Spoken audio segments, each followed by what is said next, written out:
Assalamu alaikum students. Today we will start our chapter number 4, structure of molecules. So in structure of molecules chapter number 4, the topic we have is chemical bond. हमने इसमें discuss करना है कि कैसे atoms एक दूसरे के साथ कंबाइन फॉर्म में रहते हैं, वो कौन सी ऐसी फोर्सेस हैं जो एटम्स को आपस में जोड़ के रखती हैं. So the definition for the chemical bond we have here is the force responsible for binding the atoms together in a molecule are called as chemical force or chemical bond. वो forces जो atoms को एक दूसरे के साथ जोड़ के रख रही हैं या वो फोर्सेस जो दो एटम्स को आपस में कंबाइन फॉर्म में रख रही हैं जिसकी वजह से दो एटम्स आपस में जुड़े हुए हैं, उस फोर्स को हमने बेसिकली कहना है केमिकल बॉन्ड और केमिकल फोर्स. यहाँ पर एक एग्जांपल भी मेंशन की गई है. एग्जांपल में दिखाया जा रहा है कि sodium which is a metal. Sodium metal है, उसके लास्ट शेल में एक इलेक्ट्रॉन होता है. तो सोडियम क्या करता है, वो अपना एक इलेक्ट्रॉन लूज़ कर देता है, वो इलेक्ट्रॉन क्लोरीन ले लेता है. देन क्लोरीन जब वो इलेक्ट्रॉन ले लेता है, because chlorine is non metal और सोडियम जोन सा है वो मेटल है, तो ऑलवेज जो मेटल होता है वो नॉन मेटल को इलेक्ट्रॉन देते हैं. तो जब सोडियम का ये इलेक्ट्रॉन क्लोरीन ले लेता है तो इनके दरमियान में एक फोर्स जनरेट हो जाती है जो इन दोनों को एक दूसरे के पास रखती है. इसीलिए इस फोर्स की वजह से सोडियम जब अपना इलेक्ट्रॉन लूज़ करता है तो उसके ऊपर प्लस चार्ज आ जाता है और जो क्लोरीन है उसके ऊपर नेगेटिव चार्ज आ जाता है. सो जो नेक्स्ट टॉपिक है हमारा डेट इज़ 4.1. टॉपिक का नेम है why do atoms form chemical bond. Atoms को ज़रूरत क्या है कि वो एक दूसरे के साथ बॉन्ड बनाए. एक यूनिवर्सल रूल है कि हर चीज़ स्टेबिलिटी की तरफ जाती है. हर चीज़ कहती है कि वो स्टेबल हो जाए. जिस तरह ह्यूमन बीइंग्स है, जिस तरह आप लोग बच्चे हो, आप लोग इस वक्त एजुकेशन हासिल कर रहे हैं ताकि कल को माशरे में एक डिग्री हो आपके पास और एक माशरे में आप कहीं पे स्टैंड कर सकें, आप स्टेबिलिटी की तरफ जा सको. इसी तरह जो एटम्स होते हैं वो भी अपने लास्ट शेल में इलेक्ट्रॉन्स को कंप्लीट करना चाहते हैं, वो भी स्टेबिलिटी की तरफ जाना चाहते हैं. और स्टेबिलिटी की तरफ जाने के लिए, अपने लास्ट शेल को कंप्लीट करने के लिए, they follow two rules for that. The first one is duplet rule and the second one is octet rule. Duplet rule का मतलब है attaining two electrons in their valence shell is called as duplet rule. अगर किसी atom के last shell में दो electrons हैं तो उसको हम कहते हैं कि उस एटम ने डुप्लेट रूल को फॉलो किया और वो स्टेबल फॉर्म में है. Like example mention here which is helium atom. Helium atom has two electron in its atom and the atomic number for helium is 2. The electronic configuration for helium is 1s2. Helium here, the center is the nucleus of helium and that is the shell, the valence shell of helium. So यहाँ पर helium ने zone सा है वो अपने last cell को इस तरह कंप्लीट किया हुआ है. ऑक्टेट ऑक्टेट रूल क्या कह रहा है? ऑक्टेट रूल कह रहा है attaining 8 electron in is valence shell is called as octet rule. अगर किसी एटम के लास्ट शेल में 8 इलेक्ट्रॉन्स हों तो वो ऑक्टेट रूल को फॉलो कर रहा है. यहाँ पर अगेन मैंने नोबल गैसेस की एग्जांपल दी है because remember that noble gases which is the last group of periodic table, group number 18. Noble gases के जो शेल्स होते हैं, वैलेंस शेल, जिनको हम लास्ट शेल भी कहते हैं, दे आर कम्प्लीटली फिल्ड. उनके अंदर जो इलेक्ट्रॉन्स होते हैं वैलेंस शेल में वो कंप्लीट होते हैं. यहाँ पर मैंने नियोन की एग्जांपल दी है. Atomic number for helium, the atomic number for neon is 10. तो नियोन की जो इलेक्ट्रॉनिक कन्फिग्रेशन यहाँ पर लिखी है that is 1s2 2s2 and 2p6. सो है वी कैन से कि जो नियोन है उसके जो लास्ट शेल है उसमें 6 7 8 इलेक्ट्रॉन्स हैं. ये इसका एक छोटा सा स्ट्रक्चर बनाया गया. ये सबसे पहले इसका फर्स्ट शेल आ जाता है which contain 2 electrons in it, and now the last shell which is also called the valence shell. इसमें कितने इलेक्ट्रॉन्स हैं? 1 2 3 4 5 6 7 8.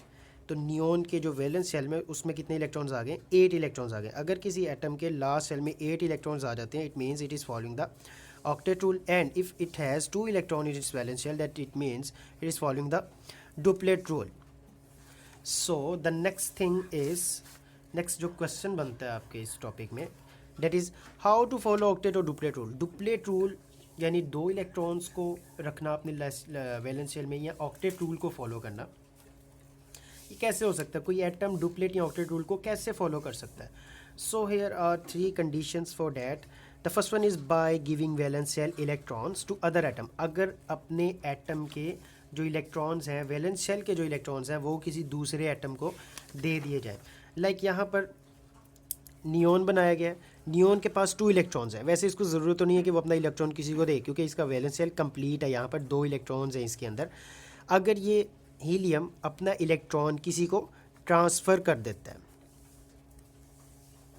अगर हीलियम अपना इलेक्ट्रॉन किसी को ट्रांसफ़र कर देता है, तो फिर ये क्या कर सकता है, ये डुप्लेट रूल को फॉलो कर सकता है by gaining valence shell from valence electron from other atom. अगर किसी दूसरे एटम से इलेक्ट्रॉन्स ले लिए जाएं, by sharing valence shell electron with other atom, या फिर किसी दूसरे एटम के साथ इलेक्ट्रॉन्स शेयर कर लिए जाएं। फॉर एग्जांपल, अगेन एग्जांपल यहाँ पर लेनी पड़ेगी सोडियम की और क्लोरीन की।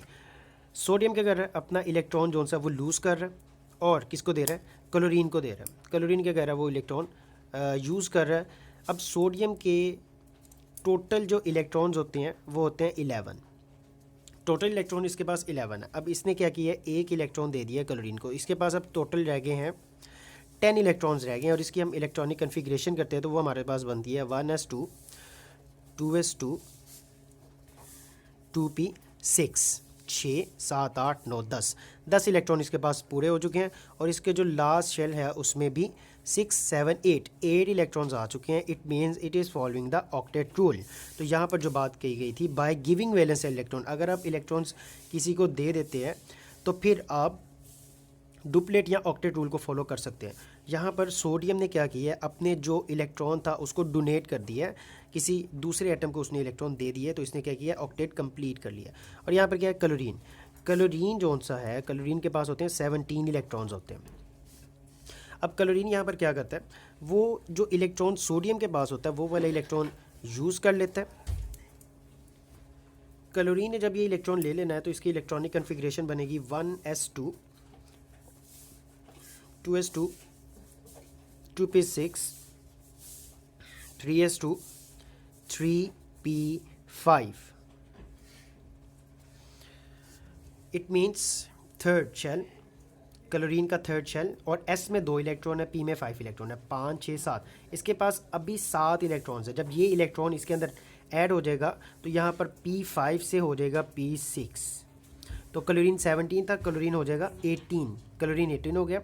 और यहाँ पर P के पास 6 7 8 इलेक्ट्रॉन्स आ गए। इसका मतलब है इसने भी ऑक्टेट फॉलो कर लिया, इसने भी ऑक्टेट फॉलो कर लिया, इसने भी ऑक्टेट फॉलो कर लिया। अगर इन्होंने अपना ऑक्टेट रूल फॉलो कर लिया and they then move to the stability form, तो ये दोनों क्या हो जाएंगे, ये दोनों यहाँ पर स्टेबल हो जाएंगे। सो ये 3 रूल्स थे जिनको फॉलो करके एटम्स जो से हैं वो स्टेबिलिटी की तरफ जा सकते हैं। If they are having if they are following the duplet rule और octet rule, then they will move to the stability. Now we will see from the book that कितना हमने डन कर लिया यहाँ पर। अच्छा जी, स्ट्रक्चर ऑफ मॉलिक्यूल्स हमने चैप्टर अभी स्टार्ट किया था। स्ट्रक्चर ऑफ मॉलिक्यूल्स में हमने यहाँ से डेफिनेशन कर ली है केमिकल बॉन्ड की, एंड देन डुप्लेट रूल, हमने डुप्लेट रूल को भी डिस्कस कर लिया है, और ऑक्टेट रूल को भी हमने थोड़ा सा डिस्कस कर लिया। यहाँ पर डुप्लेट रूल को भी फॉलो कर लिया हमने, इसको डिस्कस भी कर लिया, और ऑक्टेट रूल को भी। सेकेंड पैराग्राफ में यहाँ पर एक क्वेश्चन बन रहा है, why noble gases are not reactive, non reactive. Noble gases non reactive क्यों होती हैं?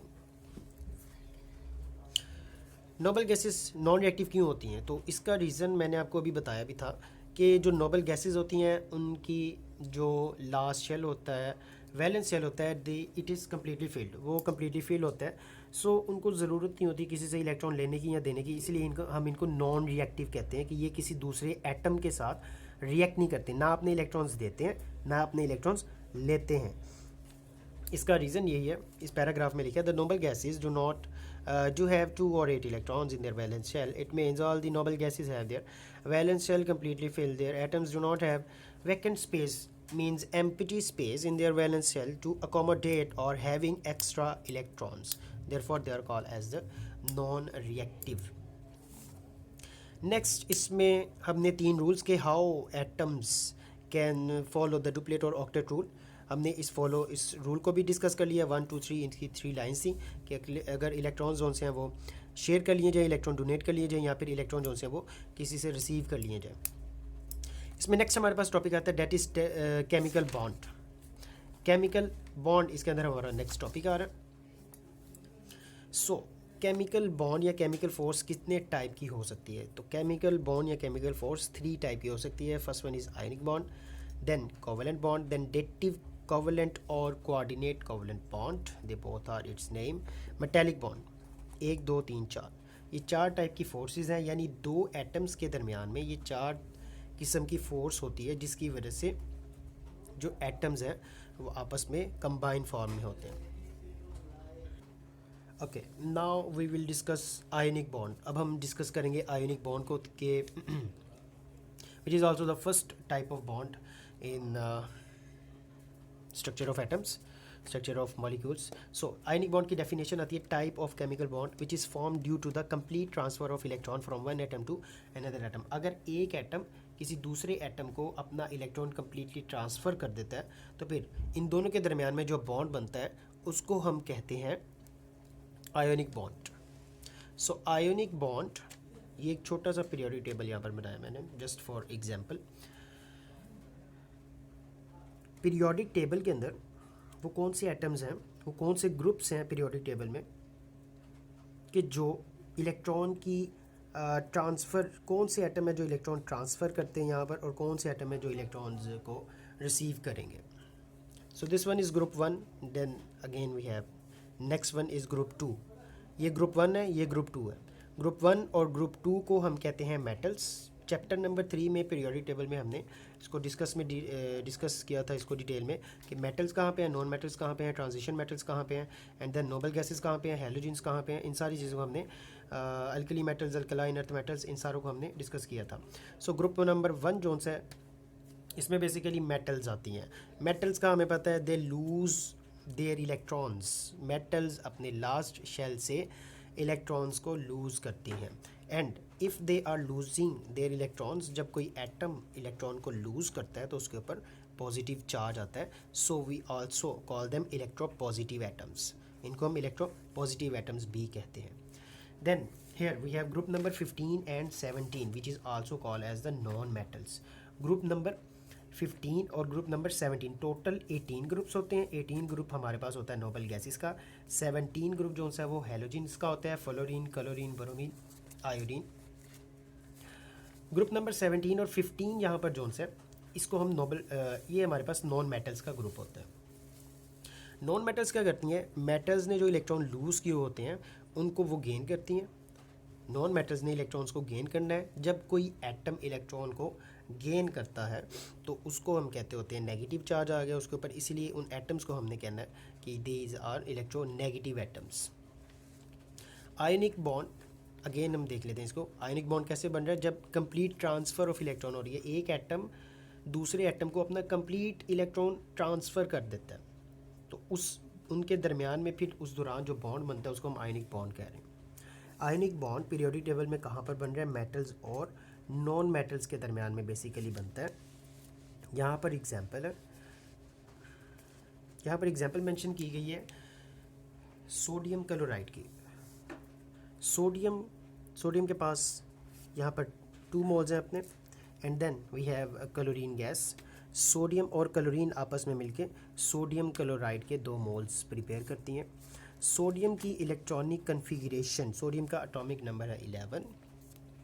सोडियम की इलेक्ट्रॉनिक कन्फिगरेशन है 1s2, 2s2, 2p6 and 3s1। Again इसकी इलेक्ट्रॉनिक कन्फिगरेशन हम देख लेते हैं सोडियम की।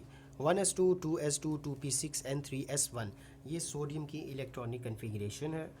जो क्लोरीन की इलेक्ट्रॉनिक कन्फिगरेशन है यहाँ पर that is 1s2, 2s2, 2p6, 3s2 and 3p5। It means कि जो लास्ट शेल है सोडियम का उसके अंदर 1 इलेक्ट्रॉन है, और जो क्लोरीन का लास्ट शेल है उसके अंदर 5, 6, 7 इलेक्ट्रॉन्स हैं। इसके लास्ट शेल में 7 इलेक्ट्रॉन है और इसके लास्ट शेल में 1 इलेक्ट्रॉन है। तो तो जब ये सोडियम के पास एक इलेक्ट्रॉन है which is in its valence shell, it will transfer it electron towards chlorine, और क्लोरीन के पास ये इलेक्ट्रॉन आ जाएगा। सोडियम ने इलेक्ट्रॉन दिया है इसलिए सोडियम के ऊपर फिर प्लस चार्ज आ जाएगा। क्लोरीन जो सा इसने इलेक्ट्रॉन एक्सेप्ट किया है इसलिए उसके ऊपर नेगेटिव चार्ज आ जाएगा। जब ये इलेक्ट्रॉन्स ट्रांसफ़र कर देंगे उसके बाद जो इनकी इलेक्ट्रॉनिक कन्फिग्रेशन बनेगी that will be Na1s2 2s2 and 2p6। एक इलेक्ट्रॉन निकल गया, इट मीन्स कि ये शेल जो है वहाँ पर ख़त्म हो गया। और जो क्लोरीन होगा 1s2 2s2 2p6 3s2 and 3p6, इसे चूँकि इलेक्ट्रॉन एक्सेप्ट किए तो 5 से इसके इलेक्ट्रॉन कितने हो गए, 6 इलेक्ट्रॉन हो गए। यहाँ पर एक सर्कुलर फॉर्म में भी एटम के स्ट्रक्चर को और एटम्स ने कैसे जो इलेक्ट्रॉन है उसको शेयर किया हुआ है, उसको ट्रांसफ़र किया सोडियम ने इलेक्ट्रॉन को, यहाँ पर अगेन डिस्कस किया गया। सोडियम है, सबसे पहले सोडियम का फर्स्ट शेल है ये वाला, इसके अंदर 2 इलेक्ट्रॉन्स हैं, फर्स्ट शेल में सिर्फ 2 इलेक्ट्रॉन आ सकते हैं। सेकंड शेल में 8 इलेक्ट्रॉन्स हैं and this one is the valence shell, और लास्ट शेल इसमें 1 इलेक्ट्रॉन है। तो सोडियम ने क्या करना है, सोडियम ने अपना 1 इलेक्ट्रॉन क्लोरीन को ट्रांसफ़र कर देना है।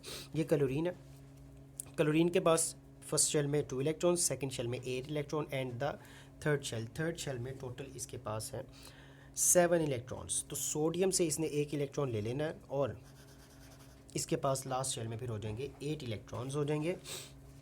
उसके बाद जो हमारे पास इक्वेशन बनती है that is like Na plus Cl minus, Na plus charge इसके ऊपर इसलिए है क्योंकि इसने इलेक्ट्रॉन को ट्रांसफ़र किया है, Cl माइनस क्लोरीन ने इलेक्ट्रॉन को एक्सेप्ट किया, and then we have NaCl sodium chloride हमारे पास इस तरह बन जाता है।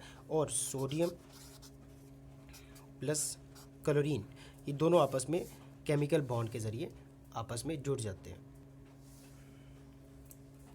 अब बॉयज़ आप लोगों ने क्या करना है, आप लोगों ने जो आयनिक बॉन्ड है इसको याद करना है। सबसे पहले आपने इसकी डेफिनेशन करनी है। यहाँ पे लिखा है this type of chemical bond, this को काट के आपने लिखना है the type of chemical bond. यहाँ से आपने इसकी डेफिनेशन स्टार्ट करनी है, यहाँ तक इसकी डेफिनेशन आएगी। The type of chemical bond which is form due to the complete transfer of electron from one atom to another atom. ये क्या आयनिक बॉन्ड की डेफिनेशन आएगी यहाँ पर, आयनिक बॉन्ड की डेफिनेशन, एंड देन ये इसकी एग्जाम्पल में आ जाएगी। देन आपने इसकी जो इलेक्ट्रॉनिक कन्फिग्रेशन है इन दोनों की, सोडियम की और क्लोरीन की, ये लाजमी साथ में करनी है। उसके बाद आपने यहाँ से जहाँ तक ये कंप्लीट ये लॉन्ग क्वेश्चन आपने अपना इसको रेडी करना है। Hope so that you understand all the things. अगर आपको किसी चीज़ की समझ नहीं लगी किसी टॉपिक की तो आप लोग दोबारा पूछ सकते हैं कमेंट करके। Thank you so much.